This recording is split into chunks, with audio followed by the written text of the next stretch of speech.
আলহামদুলিল্লাহ। মহান আল্লাহ তাআলা দরবারে অসংখ্য শুকরিয়া কৃতজ্ঞতা জানাই, যিনি একটি লাইভ ক্লাস শুরু করার তৌফিক দান করেছেন।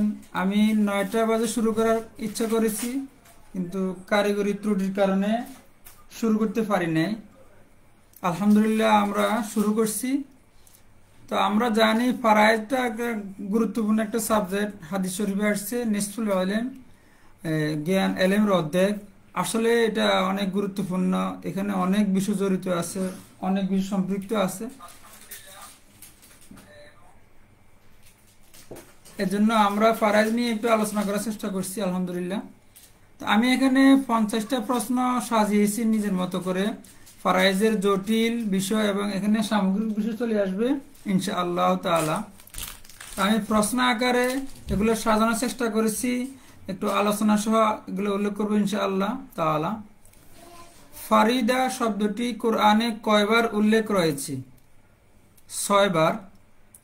আমি এখানে একটি আয়াত উল্লেখ করেছি, বিসমিল্লাহির রহমানির রহিম, ওয়াইন তাল্লাকতুমুহুন্না মিন ক্বাবলি আন তামাসসুহুন্না ওয়াকাদ ফারাদতুম লাহুন্না ফারিদা ফানিসফু মা ফারাদতুম। ফারিদা শব্দটি কোরআনে 6 বার এসেছে। ফারায়েদ বহুবচন হিসেবে আসে না, এক বচন হিসেবে এসেছে। অধিকাংশ জায়গায় নির্ধারিত অংশ অর্থে ব্যবহৃত হয়েছে। ফারায়েজের মূল উৎস কয়টি? 3টি, কোরআন, সুন্নাহ ও ইজমা ও সাহাবা। আমরা সাধারণত জানি 2টা, কোরআন সুন্নাহ। এখানে ইজমা ও সাহাবা অন্তর্ভুক্ত। এমনি অন্যান্য উসুল ফিকহের যে উদ্দেশ্য, উসুল ফিকহের যে 7টি, কোরআন সুন্নাহ ইজমা কিয়াস, সেখানে ইজমা বলতে ইজমাউল উম্মাহ, কিন্তু ফারায়েজের মধ্যে ইজমা বলতে ইজমা ও সাহাবা উদ্দেশ্য। ফারায়েজ শিক্ষা করার বিধান কি? ফরজে কিফায়া। ফরজু কিফায়াতিন ইজা কামা বিহি মান ইয়াকফি সারা ফি হাক্কিল বাকিনা সুন্নাতুন। ফারায়েজ হলো ফরজে কিফায়া। ফরজে কিফায়া বলতে কি বোঝায় এটা তো আশা করি আপনারা সবাই জানেন।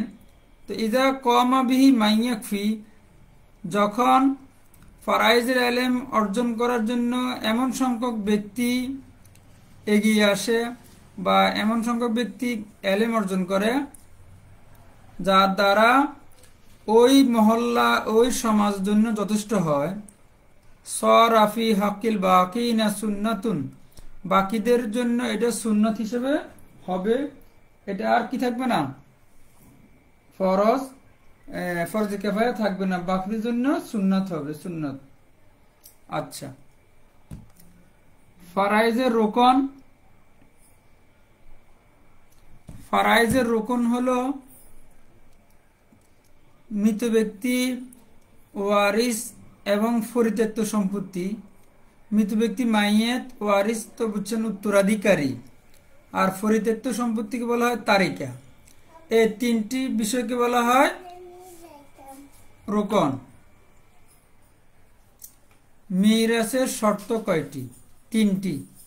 মুয়াররিসের মৃত্যু হওয়া, মানে মুয়াররিস মানে যিনি ওয়ারিস বানাবেন, যার থেকে সম্পত্তি পাবে, তিনি মৃত্যু হওয়া, এটা হাকিকাতান হোক অথবা হুকমান হোক।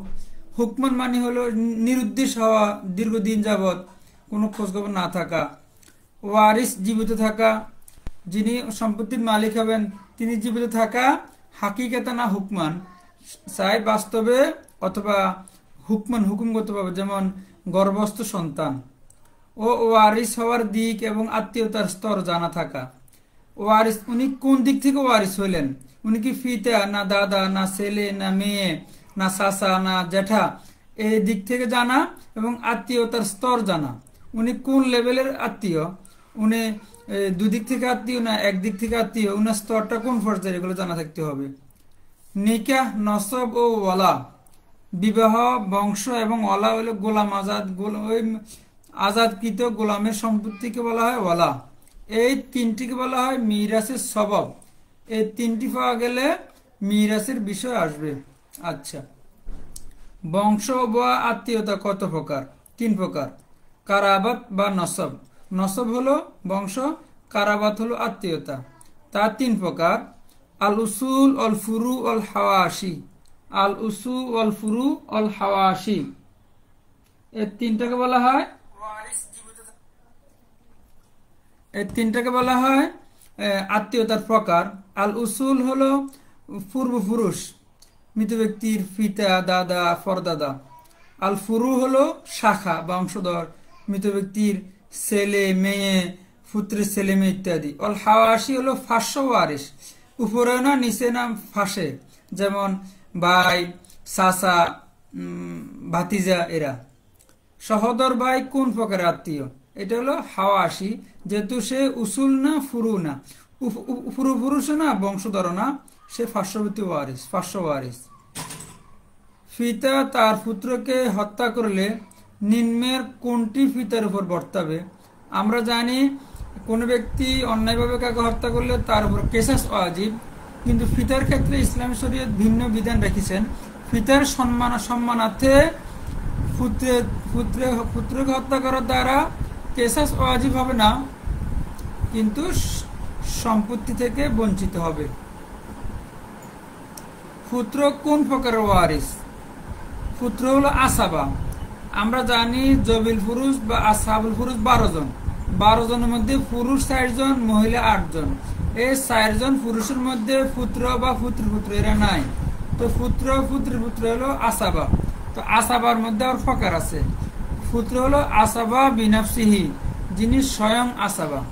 তো এই স্বয়ং আসাবা এরা 4 জন, 4 শ্রেণী, 4 জন না, 4 শ্রেণী। এরা হলো জুজুল মাইয়েত, মৃত ব্যক্তির শাখা। আসলুল মাইয়েত, মৃত ব্যক্তির মূল বা পূর্বপুরুষ। জুজু আবিহি, মৃত ব্যক্তির পিতার শাখা, মানে ভাই, ভাতিজা। জুজউ জাদ্দিহি, মৃত ব্যক্তির দাদার শাখা, মানে চাচা, চাচাতো ভাই ইত্যাদি। দাদা কখন আসাবা হন? মৃত ব্যক্তির সন্তান বা পুত্রের সন্তান না থাকলে দাদা আসাবা হন। এখানে দাদার সাথে পিতাও থাকবে। মনে করেন মৃত ব্যক্তির পিতা আছেন, মৃত ব্যক্তির সন্তান বা পুত্রের সন্তান নাই, মানে মৃত ব্যক্তির ছেলে মেয়ে কেউ নাই, তখন পিতা যেমন আসাবা হয়, পিতা নাই তবে দাদা আছে, দাদাও তখন আসাবা হয়। আসাবা হিসেবে বাকি সম্পত্তির মালিক হন। জবিল ফুরুজ আস-সাবাবিয়া, কারণগত জবিল ফুরুজ। আমরা জানি যে জবিল ফুরুজ 12 জন। জবিল ফুরুজ 12 জনের মধ্যে 2 ভাগ করা হয়েছে। এক ভাগে 2 জন, বাকি ভাগে 10 জন। এ জবিল ফুরুজ 2 প্রকার। জবিল ফুরুজ আর নাসাবিয়া, বংশগত জবিল ফুরুজ আর সাবাবিয়া, কারণগত জবিল ফুরুজ। তো কারণগত এটা হলো গোলাম মাজার সম্পর্কিত, এটা বর্তমানে প্রচলিত নাই, এজন্য এটার ব্যবহার কম, এজন্য এটা আলোচনা কম। তবে আমরা না, এটা আসলে মিস্টেক হয়ে গেছে, আপন। জবিল ফুরুজ আর সাবাবিয়া আর জবিল ফুরুজ আর নাসাবিয়া, বংশগত জবিল ফুরুজ আর কারণগত জবিল ফুরুজ। কারণগত হলো বৈবাহিক কারণে, 2 জন, স্বামী ও স্ত্রী, তারা বৈবাহিক কারণে জবিল ফুরুজ, বংশগত কারণে নয়। বংশগত কারণে হলো বাকি 10 জন। 10 জন কারা কারা সামনে আসবে ইনশাআল্লাহ। তার একা দ্বারা কি বোঝানো হয়? মৃত ব্যক্তির স্থাবর অস্থাবর সমুদয় সম্পত্তি। এখানে সমুদয় সম্পত্তি বলতে মনে করেন ব্যাংক ব্যালেন্স হতে পারে, গাড়ি হতে পারে, বাড়ি হতে পারে, মাঠে জমি হতে পারে, স্বর্ণ অলংকার হতে পারে, হাড়ি ফাতিল হতে পারে। সমুদয় সম্পত্তি যা বুঝায় সকল হলো তারিকার অন্তর্ভুক্ত। সকল সম্পত্তি থেকে মৃত ব্যক্তির ওয়ারিশ সম্পত্তি পায়। আমাদের দেশে একটা প্রচলিত আছে, বিভিন্ন জন থেকে আমি বিভিন্ন প্রশ্নের সম্মুখীন হয়েছি যে মৃত ব্যক্তির মা থেকে মৃত ব্যক্তির মেয়েরা সম্পত্তি বেশি পায়, মৃত ব্যক্তির পিতা থেকে মৃত ব্যক্তির ছেলেরা সম্পত্তি বেশি পায়। এটা ভুল প্রচলন, এটা শরীয়তের কথা না। নির্ধারিত অংশ মা থেকে যেভাবে পাবে ছেলে মেয়ে, পিতা থেকে এইভাবে পাবে, নির্ধারিত হিসাব আছে, হিসাবের বাইরে পাবে না। আচ্ছা, জবিল ফুরুজের ক্ষেত্রে 6টি নির্ধারিত অংশ দিয়ে মাসালা হয় কয়টি সংখ্যা দ্বারা? আমরা জানি জবিল ফুরুজের ক্ষেত্রে নির্ধারিত অংশ 6টি।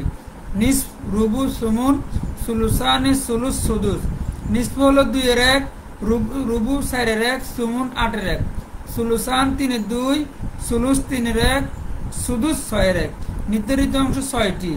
এই নির্ধারিত অংশ 6টি দ্বারা মাসালা হয় 60টি দ্বারা, 7টি সংখ্যা দ্বারা, 2, 3, 4, 6, 8, 12, 24। নির্ধারিত অংশের দ্বারা মাসালা করতে গেলে এর 60টির বাইরে কোনো ক্রমে যাবে না। আচ্ছা, তাহলে ওয়ারিস যদি শুধু আসাবা হয়, কোন মাসালা ওয়ারিস আসাবা, নির্ধারিত অংশ 12 জনের বাইরে কিছু ওয়ারিস আছে, তারা নির্ধারিত সম্পত্তি পায় না। নির্ধারিত ওয়ালারা পাওয়ার পর যা বাকি থাকে, এই বাকি সম্পত্তির মালিক হন, তারা হলো আসাবা। কোন কোন মাসালা শুধু আসাবায় থাকেন, নির্ধারিত ব্যক্তি থাকে না, সেখানেও আসাবার হিসাব হবে। যেমন ছেলে মেয়ে আছে, এখন ছেলের কারণে মেয়ে আসাবা হয়ে গেছে, ভাই আছে বোন আছে, তারা এখন আসাবা। শুধু পিতা আছে আর কেউ নাই, পিতা আসাবা। শুধু দাদা আছে আর কেউ না, আসাবা। এখানে আসাবার একটা হিসাব আছে, এই হিসাব অনুযায়ী তারা পাবে। তখন নির্ধারিত সংখ্যা নাই, মাথা গুনতে হয়, অথবা ছেলে 2 মেয়ে 1 গুনতে হয়, এভাবে করতে হয়। আচ্ছা, তো যদি কোনো মাসালার মধ্যে আসাবা থাকে, নির্ধারিত অংশ থাকে না, তখন 1-2 মাসালা হতে পারে, 1, 3, 5, 7, 9, 10 ইত্যাদি হতে পারে, যে কোনো অসুবিধা নাই। আচ্ছা, কোন প্রকারের নারী একজন বিদ্যমান থাকলে তিনি 6/1 প্রাপ্ত হন? কোন প্রকারের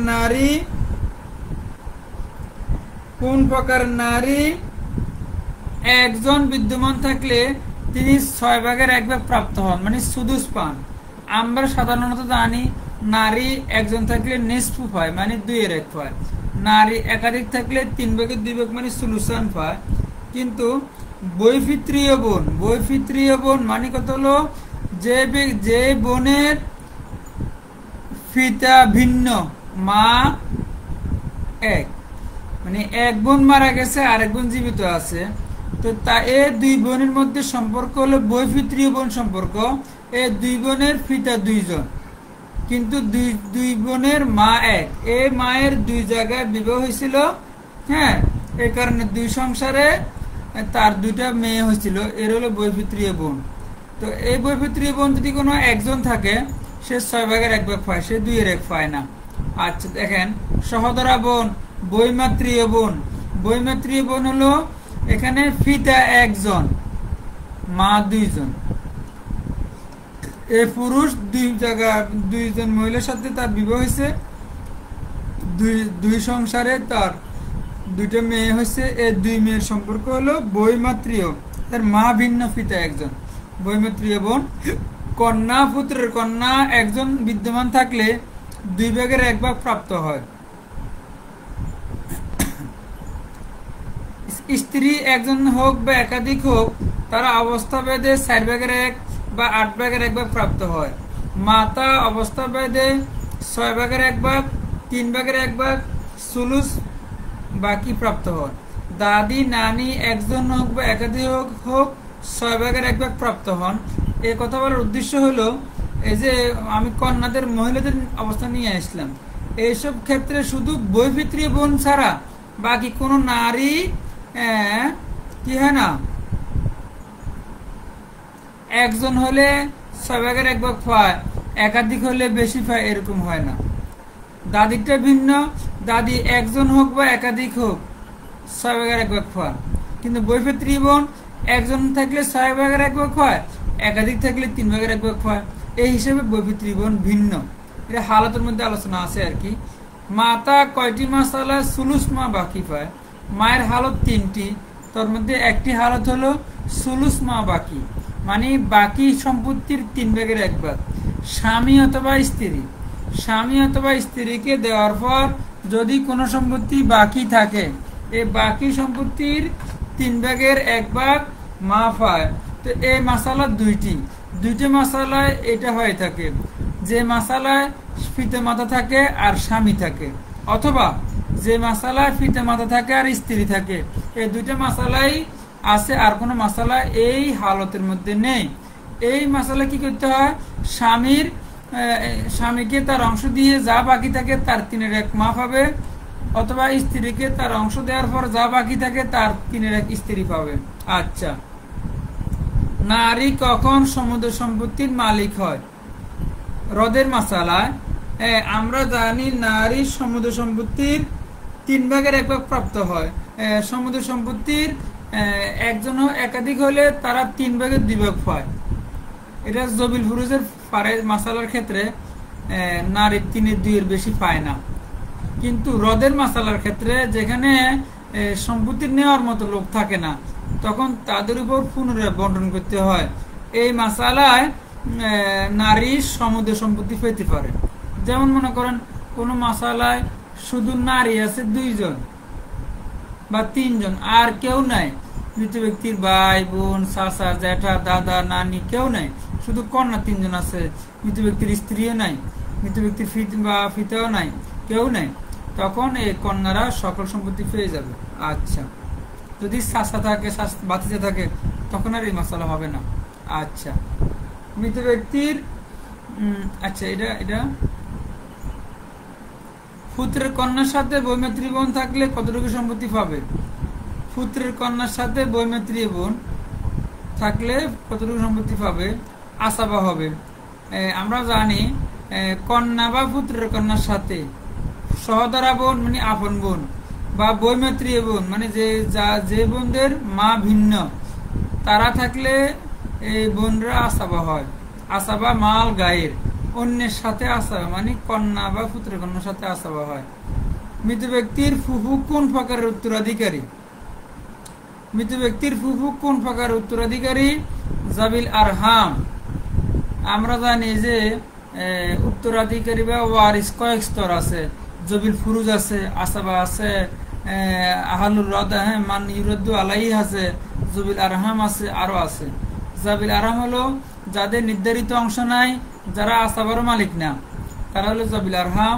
জাবিল আরহামের মধ্যে ফুফু আছে, খালা আছে, মামা আছে, নানা আছে, বোনের সন্তান, কন্যা সন্তান ইত্যাদি জাবিল আরহাম হন। জাবিল ফুরুজ বা আসাবার কেউ বিদ্যমান না থাকলে জাবিল আরহাম হিসেবে সম্পত্তি পান তারা। মান ইউরাদ্দু আলাইহি কয়জন? মান ইউরাদ্দু আলাইহি কয়জন? মান ইউরাদ্দু আলাইহি, আপনারা যারা লাইভে আছেন তারা যদি কোনো লাইভটা শেয়ার করে দিতেন তাহলে অন্যদেরকে দেখার সুযোগ হতো আর কি, আরো সব ভালো হতো।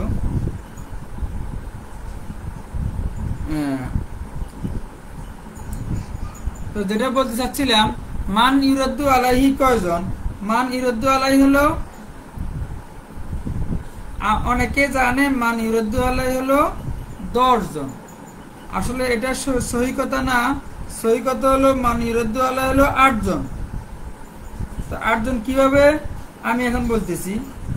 8 জন হলো, আমরা জানি জবিল ফুরুজ হলো মোট 12 জন। এই 12 জনের মধ্যে 2 জন স্বামী এবং স্ত্রী, তারা 2 জন কি হন না, হ্রদের মধ্যে প্রাপ্ত হন না, হ্রদের মধ্যে পুনরায় বন্টনের অধিকারী হন না। আর বাকি থাকে 10 জন। এই 10 জনের কথা বলতেছি। দেখেন, এই 8 জন মান ইউরাদ্দু আলাইহি মানে যাদের নিকট পুনরায় সম্পদ বন্টন করা হয়, এর 8 জন। কারা কারা? মাতা, দাদি, নানি, এখানে 1 জন, কন্যা, পুত্রের কন্যা, সহদরা বোন, বৈমাত্রীয় বোন, বৈপিত্রীয় বোন, বৈপিত্রীয় ভাই, এখানে 8 জন। তো বাকি 2 জনকে ফিতে ও দাদা হ্রদের মাসালা বিদ্যমান থাকে না, কারণ তারা হয়তো আসাবা হন অথবা তাদের উপস্থিতিতে পুত্র বা পুত্রের কন্যা, পুত্রের পুত্র, পুত্র বা পুত্রের পুত্র হবে, এখানে মিস্টেক হয়েছে, পুত্রের পুত্র আসাবা হয়। আসাবা বিদ্যমান থাকলে হ্রদের মাসালা হয় না। এটা একটা মাসালা আছে। হ্রদ কখন হয়? যখন আসাবার কেউ থাকে না। এখন ফিতা দাদা এদের হালত 3টা, ফিতার হালত 3টা, দাদার হালত 4টা। তো এখন ফিতার হালতের মধ্যে আছে কন্যা থাকলে ফিতা আসাবা হয় 6/1 পায়, দাদা একই অবস্থায়। আরেক হালত হলো পুত্র থাকলে ফিতা 6/1 পায়, আসাবা হন না, দাদারও একই অবস্থা। কিন্তু পুত্র যেহেতু আসাবা, তাহলে তো এখানে হ্রদের মাসালা হবে না। আরেক মাসালা আছে যেখানে সন্তান নাই, মানে মৃত ব্যক্তির পুত্র কন্যা কেউ নাই, সেখানে ফিতে যেমন আসাবা হয়, ফিতে না থাকলে দাদাও আসাবা হয়। তো আসাবা যারা আসাবার অধিকারী, তারা হ্রদের মাসালায় থাকে না, এই জন্য 10 জন নয় 8 জন হবে। কোন মাসালায় পিতা মাতা দাদা দাদি ভাই বোন পুত্র কন্যা থাকলে কারা সম্পত্তি পাবেন? দেখেন পিতা মাতা আছে, দাদা দাদি আছে, না ভাই বোন আছে, পুত্র কন্যা আছে। এখন দেখেন পুত্র কন্যা পিতা মাতা এরা হলো সম্পত্তি পাবে, পুত্র কন্যা পাবে, পিতা মাতা পাবে। পুত্র কন্যা থাকলে ভাই বোন বঞ্চিত হয়। আমি বাকিটা কেন বাদ যাবে সেটা বলতেছি।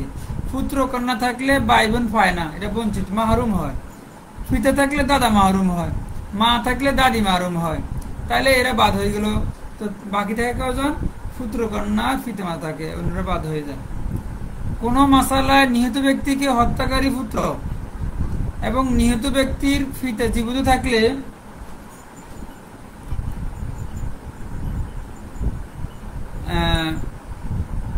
পিতা কতটুকু সম্পত্তি পাবে, এটা একটা খেয়াল করলে আমরা বুঝবো। কোন মাসালায় নিহত ব্যক্তির হত্যাকারী পুত্র মানে যে ছেলে হত্যা করছে সে জীবিত আছে, সে আছে, আর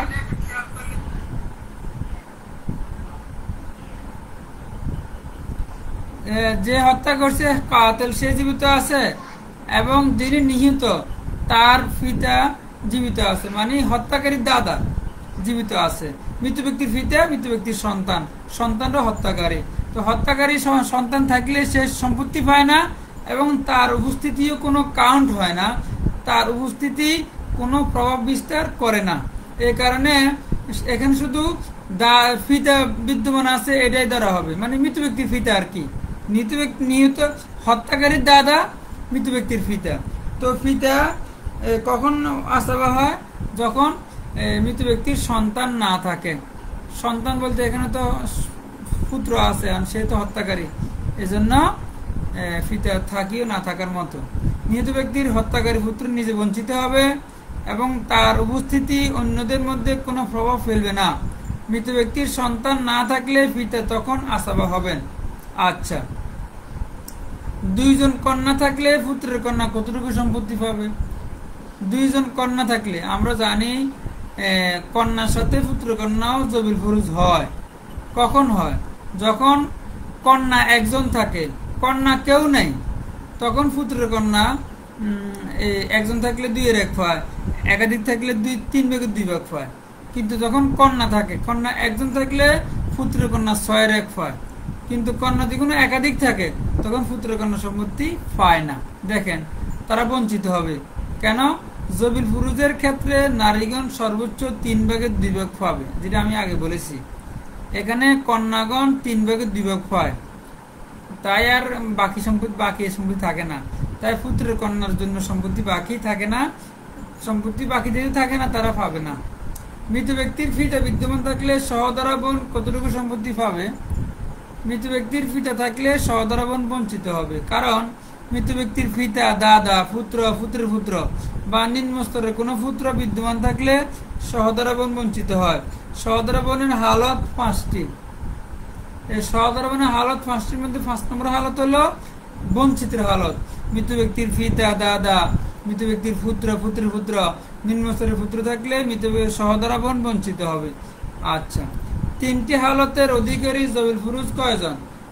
আমরা জানি যে 12 জন হলো জবিল ফুরুজ।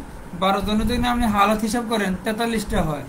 43টা হালতের মধ্যে এই যে 12 জন জবিল ফুরুজ, তাদের কারো হালত 3টা, কারো 4টা নাই, কারো 4টা আছে, কারো 5, কারো 6, কারো 7, কারো 2, এভাবে আছে। তো 3টি হালতের অধিকারী ওয়ারিস আছে 5 জন।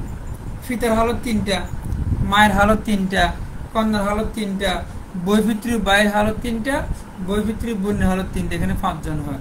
বাকি যারা আছে আরো হলো কজন? 7 জন। 7 জনের মধ্যে স্ত্রীর হালত 2টা, স্বামীর হালত 2টা, তাহলে 7 জন হয়ে গেল। আর থাকে 5 জন। 5 জনের মধ্যে পুত্রের কন্যা হালত 6টা, সহোদর বোনের হালত 5টা। পুত্রের কন্যা হালত 6টা, সহোদর বোনের হাত তাহলে 9টা হলো। আর কে বাকি থাকে?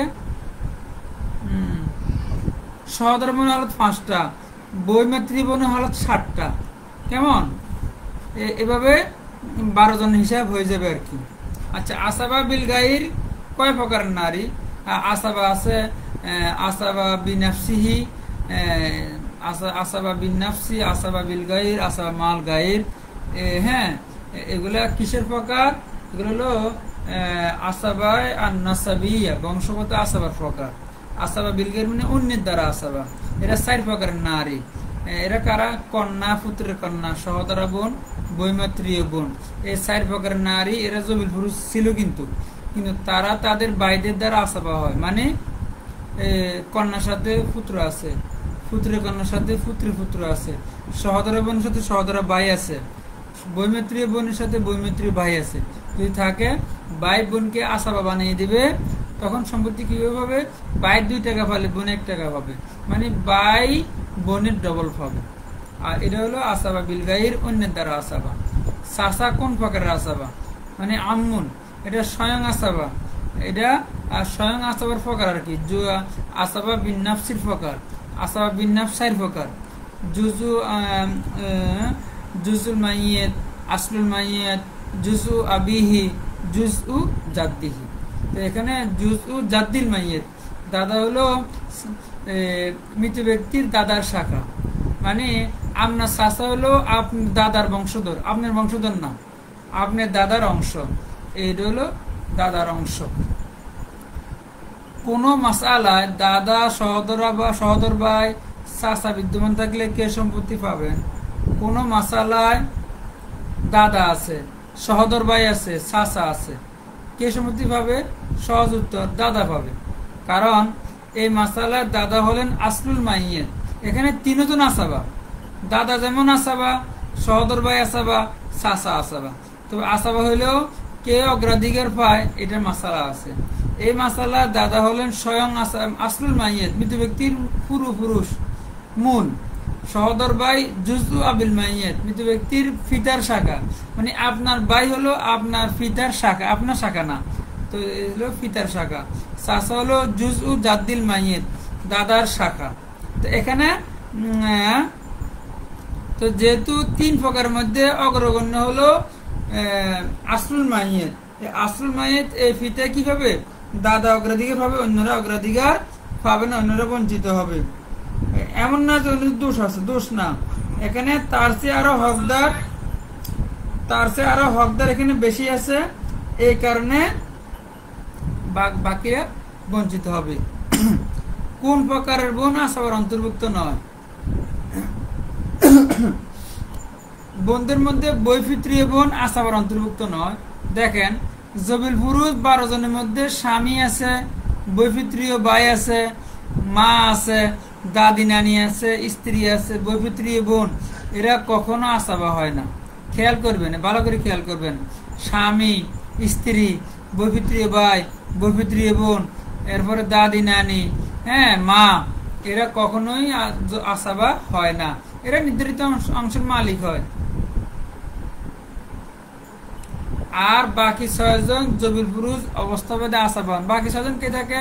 ওই যেটা আমি বললাম, কন্যা, পুত্রের কন্যা, সহোদরা বোন, বৈমাত্রী বোন, এই 60 জন, আর পিতা দাদা, এই 6 জন অবস্থাভেদে আসাবা হন। আসাবা শব্দটি কোন শিখা? আসাবাটি বহুবচন, একবচনে আসেব।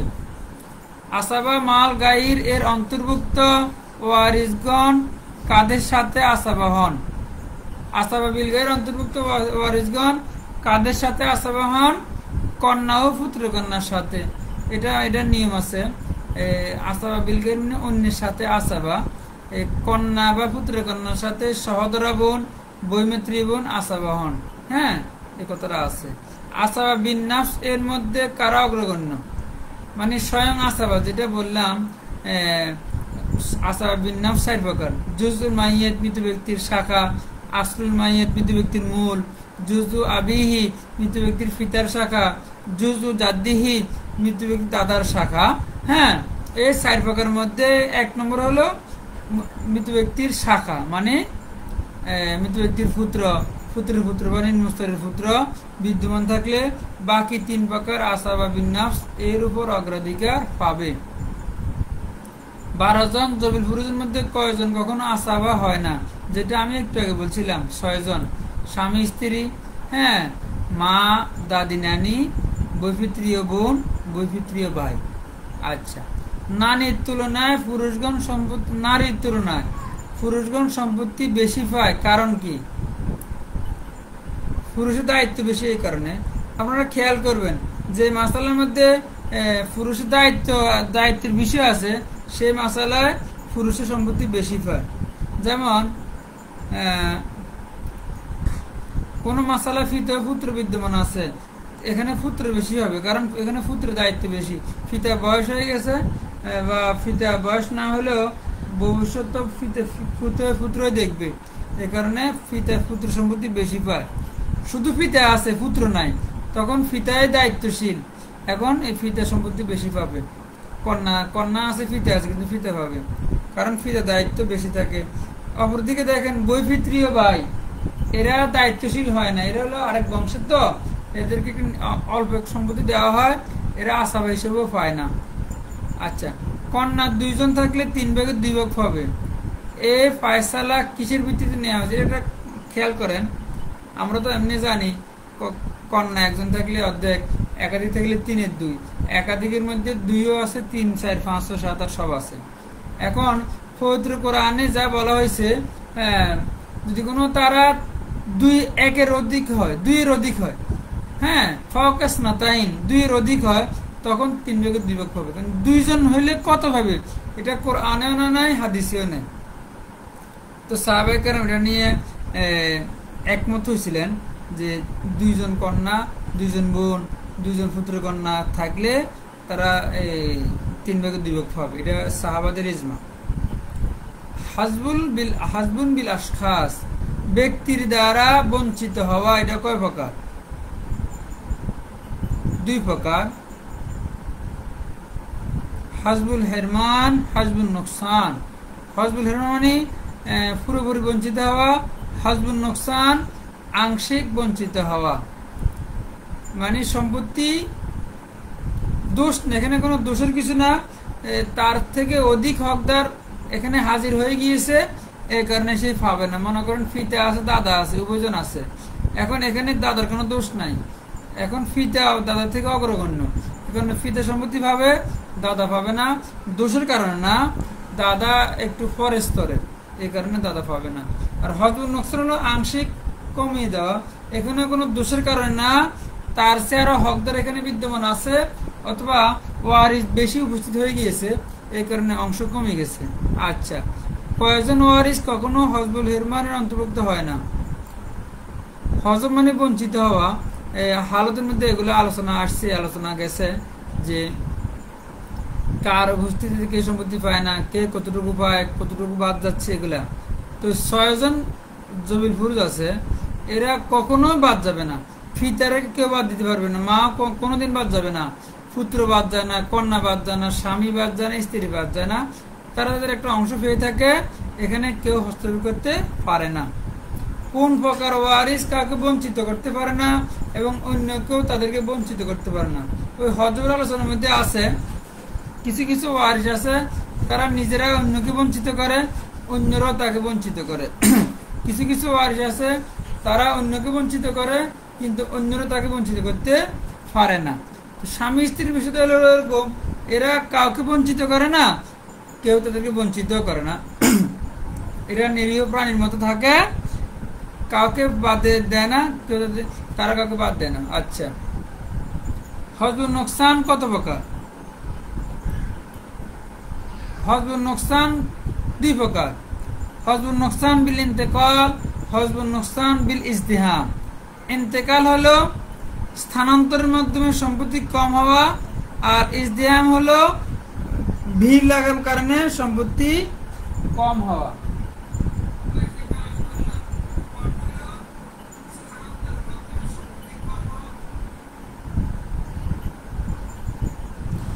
এটা 4 প্রকার। হজবুল নোকসান বিল ইন্তেকাল 4 প্রকার। নির্ধারিত বড় অংশ থেকে নির্ধারিত ছোট অংশে স্থানান্তরিত হওয়া, মানে একসময় হয়তো মনে করেন 2-এর 1, এখন চলে গেল 6-এর 1, কমে গেল, এটা 2টাই নির্ধারিত অংশ। আবার অংশ দেখা গেছে আসাবার বড় অংশ থেকে আসাবার ছোট অংশে স্থানান্তরিত হওয়া। মনে করুন একসময় পাইছে 60 টাকা, এখন পাইতেছে 1 টাকা, কমে গেল। আরেক প্রকার হলো নির্ধারিত বড় অংশ থেকে আসাবার ছোট অংশে স্থানান্তরিত হওয়া। নির্ধারিত একটা বড় অংশ সে পাইতো, কিন্তু কারণে কারণে আসাবার দিকে চলে আসছে, অংশটা কমে গেল। এরপর হলো আসাবার বড় অংশ থেকে নির্ধারিত ছোট অংশে স্থানান্তরিত হওয়া। আসাবার একটা বড় অংশ ছিল, এখন নির্ধারিত ছোট অংশে আসছে, এভাবে নোকসান হয়ে গেল, সম্পত্তি কম পাওয়া। আচ্ছা, মৃত ব্যক্তি মুসলিম এবং ওয়ারিস কাফের হলে সম্পত্তি থেকে বঞ্চিত হওয়া কোন প্রকার প্রতিবন্ধকতা? মৃত ব্যক্তি মুসলিম কিন্তু ওয়ারিস হলো কাফের, এটা হলো হজম বিল আওসাফ, এটা হজর আলোচনার মধ্যে আছে। দোষের কারণে বঞ্চিত হওয়া, কাফের হওয়া, এরপরে গোলাম হওয়া, ধর্ম ভিন্ন হওয়া তো বললাম, এরপরে হত্যাকারী হওয়া, এগুলো সম্পত্তি পাওয়া থেকে প্রতিবন্ধকতা, এগুলো হচ্ছে দোষ। আর হজম বিল আশকাস হলো ব্যক্তির কারণে বাধা হওয়া, এগুলো দোষের কারণে না। জবিল ফুরুজের মধ্যে কয় শ্রেণীর ওয়ারিস একটি অংশে একই সঙ্গে একাধিক ব্যক্তি হতে পারে? এটা হালতের মধ্যে আলোচনা আছে আর কি, যে 8 শ্রেণীর ওয়ারিস তাদের অবস্থার আলোকে তারা একাধিক লোক হইতে পারে, অংশ একটা, কিন্তু তারা একাধিক লোক এখানে হাজির হয়ে গেছে, তো তারা সমান তালে ভাগ করে পাবে। যেমন কন্যা যে কোনো 2 জন হয়, 3 জন হয়, 60 জন হয়, 5 জন হয়, অংশ একটাই, 3 ভাগের 2 ভাগ। পুত্রের কন্যার অবস্থা এরকম, সহদরা বোনের অবস্থা এরকম, বৈমিত্রী বোনের অবস্থা এরকম। বৈমিত্রী বোনের অবস্থা হলো এরা একজন থাকলে 6-এর 1 পায়। যখন তারা একাধিক থাকে, একাধিকের মধ্যে 2 জন হতে পারে, 3 জন, 4 জন, 5 জন, 10 জন হতে পারে, তারা 3 ভাগের 1 ভাগ পায়। বৈমিত্রী ভাই এক অবস্থা। দাদি নানি হলো একজন থাক আর একাধিক থাক, 6-এর 1 পায়। আর স্ত্রী হলো একজন থাক আর একাধিক থাক, তারা 4-এর 1 পায় অথবা 8-এর 1 পায়, এই অবস্থা। আউলের মাসালার কারণে কি হয়? আউল এটা আলোচনা আছে। আপনি মাসালা করছেন 6 দিয়ে, এটা চলে গেল 10-এ। মাসালা করছেন 12 দিয়ে, হয়ে গেল 15। মাসালা করছেন 24, হয়ে গেল 27। এটা আউল। তো আউলের কারণে কি সম্পত্তি বেড়ে গেল? না, সম্পত্তি বাড়ে নাই। ওয়ারিস বেশি হাজির হয়ে গিয়েছে, এই কারণে তাদের সম্পত্তি কিছু কমে গেছে।